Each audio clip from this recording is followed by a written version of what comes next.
പ്രിയപ്പെട്ടവരെ, ഇന്ന് ജനുവരി 29 വ്യാഴാഴ്ച. അമ്മേ പരിശുദ്ധ അമ്മേ, അമ്മേ പരിശുദ്ധമേ, ദൈവമാതാവേ, കൃപാസനത്തിലൂടെ ഞങ്ങൾക്കും ഞങ്ങളുടെ ദേശത്തിനും അമ്മ മധ്യസ്ഥം തേടി തന്ന എല്ലാ അനുഗ്രഹങ്ങൾക്കും കൃപകൾക്കും ഞങ്ങളിപ്പോൾ ഹൃദയം നിറഞ്ഞ നന്ദി പറയുന്നു.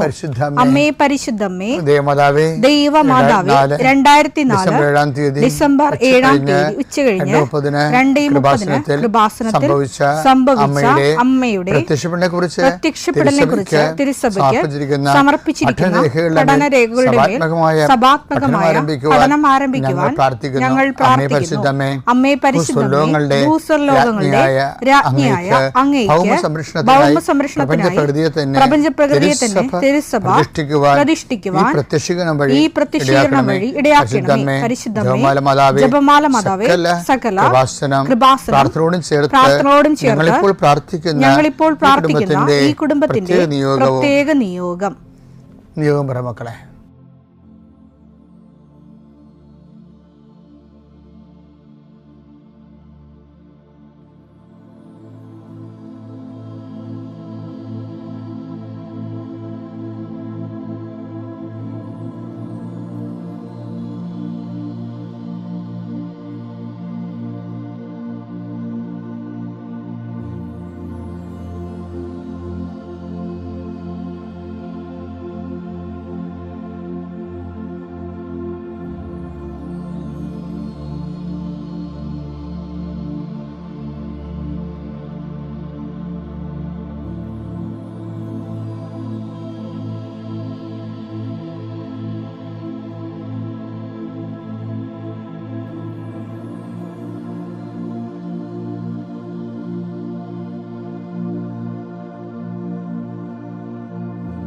അമ്മയുടെ പ്രത്യക്ഷീകരണത്തിന്റെ ഈ അനുഗ്രഹവേളയിൽ ഞങ്ങൾക്ക് സാധിച്ചു തരുവാൻ കനിയണമേ.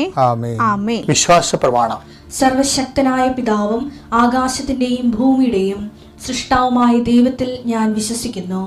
അവിടുത്തെ ഏകപുത്രനും ഞങ്ങളുടെ കർത്താവുമായ ഈശോമിശിഹായിലും ഞാൻ വിശ്വസിക്കുന്നു. ഈ പുത്രൻ പരിശുദ്ധാത്മാവിനാൽ ഗർഭസ്ഥനായി കന്യകാമറിയത്തിൽ നിന്ന് പിറന്ന് പൊന്തിയോസ് പീലാത്തോസിന്റെ കാലത്ത് പീഡകൾ സഹിച്ച് കുരിശിൽ തറയ്ക്കപ്പെട്ട് മരിച്ച് അടക്കപ്പെട്ട് പാതാളങ്ങളിൽ ഇറങ്ങി മരിച്ചവരുടെ ഇടയിൽ നിന്ന് 3-ാം നാൾ ഉയർത്ത് സ്വർഗത്തിലേക്ക് എഴുന്നള്ളി സർവശക്തിയുള്ള പിതാവായ ദൈവത്തിന്റെ വലതുഭാഗത്തിരിക്കുന്നു. അവിടെ നിന്ന് ജീവിക്കുന്നവരെയും മരിച്ചവരെയും വിധിക്കുവാൻ വരുമെന്നും ഞാൻ വിശ്വസിക്കുന്നു. പരിശുദ്ധാത്മാവിലും ഞാൻ വിശ്വസിക്കുന്നു. വിശുദ്ധ കത്തോലിക്കാ സഭയിലും പുണ്യവാന്മാരുടെ ഐക്യത്തിലും പാപങ്ങളുടെ മോചനത്തിലും ശരീരത്തിന്റെ ഉയർപ്പിലും നിത്യമായ ജീവിതത്തിലും ഞാൻ വിശ്വസിക്കുന്നു. ആമേൻ. സ്വർഗ്ഗസ്ഥനായ ഞങ്ങളുടെ പിതാവേ, അങ്ങയുടെ നാമം പൂജിതമാകണമേ. അങ്ങയുടെ രാജ്യം വരണമേ. അങ്ങയുടെ തിരുമനസ് സ്വർഗത്തിലെ പോലെ ഭൂമിയിലും ആകണമേ. അന്നു വേണ്ടുന്ന ആഹാരം ഇന്ന് ഞങ്ങൾക്ക് തരണമേ. ഞങ്ങളോട് തെറ്റ് ചെയ്യുന്നവരോട് ഞങ്ങൾ ക്ഷമിക്കുന്നത് പോലെ ഞങ്ങളുടെ തെറ്റുകൾ ഞങ്ങളോടും ക്ഷമിക്കണമേ. ഞങ്ങളെ പ്രലോഭനത്തിൽ ഉൾപ്പെടുത്തരുതേ, തിന്മയിൽ ഞങ്ങൾ രക്ഷിക്കണമേ. ആമേൻ. നന്മ നിറഞ്ഞ മറിയമേ, സ്വസ്തി. കർത്താവ് അങ്ങയുടെ കൂടെ സ്ത്രീകളിൽ അങ്ങ് അനുഗ്രഹിക്കപ്പെട്ടവളാകുന്നു. അങ്ങയുടെ ഉദരത്തിൻ ഫലമായി ഈശോ അനുഗ്രഹിക്കപ്പെട്ടവനാകുന്നു.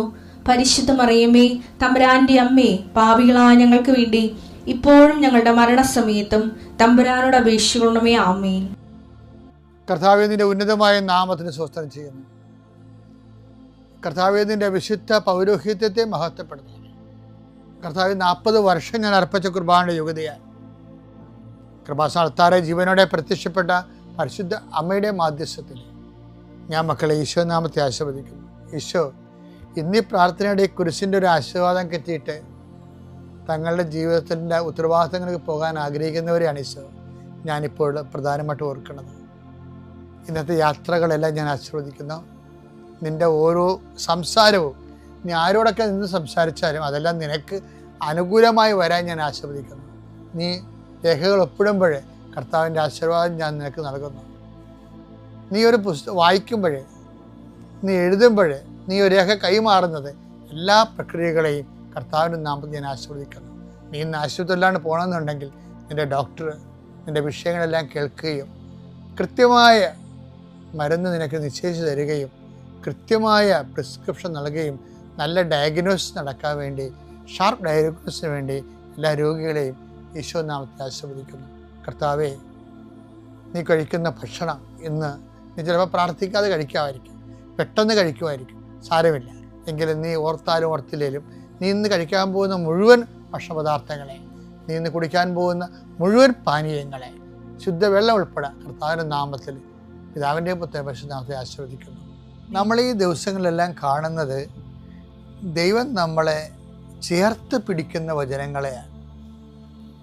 ആ ചേർത്ത് പിടിക്കാൻ ദൈവത്തിന് നമ്മുടെ കൂടെ നിൽക്കണമെന്നൊരു നിർബന്ധമില്ല. നമുക്ക് ഒരു ആശംസ കിട്ടിയാൽ മതി.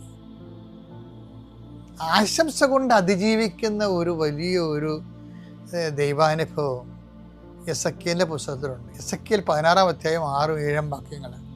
ഞാൻ നിന്റെ അടുക്കലൂടെ കടന്നു പോയപ്പോൾ നീ ചോരയിൽ കിടന്ന് ഉരുളുന്നത് കണ്ട് നിന്നോട് പറഞ്ഞു ജീവിക്കുക, വയലിലെ ചെടി പോലെ വളരുക.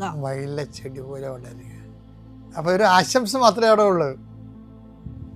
പിന്നെ ഒരു കുറെ കാലം കഴിയുമ്പോൾ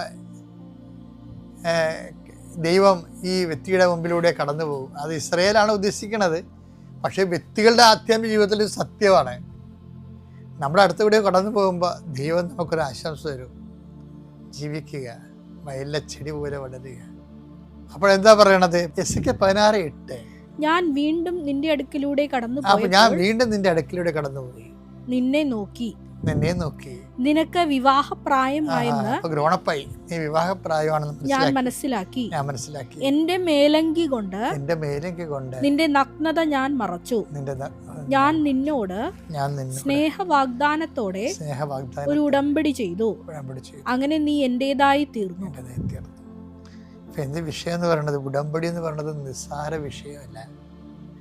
നമ്മൾ അനാഥമായി ഓർഫണായി അഡ്രസ് ഇല്ലാതെ കിടക്കുമ്പോൾ നമ്മളൊരു ഉടമ്പടി ദൈവമായിട്ട് ചെയ്ത് കഴിയുമ്പോൾ ദൈവത്തിൻ്റെ എല്ലാ വാഗ്ദാനത്തെക്കുറിച്ച് അവിടെ പറയുന്നുണ്ട്.